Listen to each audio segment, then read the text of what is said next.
हालांकि एक और बड़ी खबर हमारे पास है जिसको लेकर नेटो की तरफ से बयान आया है और ये बयान आया है चीन रूस की करीबी पर।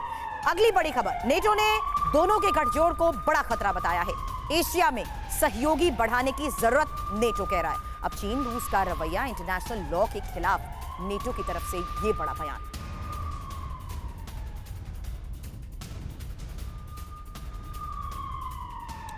और अगली बड़ी खबर का रुख करते हैं। यूक्रेन के सेवास्तोपोल में हमले के बाद भीषण आग लग गई। रूसी हमले में भारी तबाही की खबर आ रही है।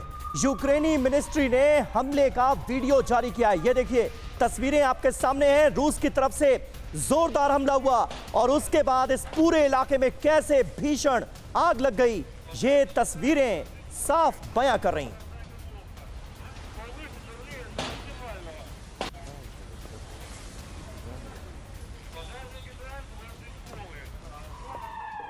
एक और बड़ी खबर आपको बता दें, गाजा पर इजरायल की भीषण एयर स्ट्राइक हुई है। सेंट्रल गाजा पर मिसाइल से हमला किया गया है। गाजा में खबर आपको बता दें, गाजा पर इजरायल की भीषण एयर स्ट्राइक हुई है। सेंट्रल गाजा पर मिसाइल से हमला किया गया है। गाजा में हमास के ठिकानों को इजरायल ने टारगेट किया है।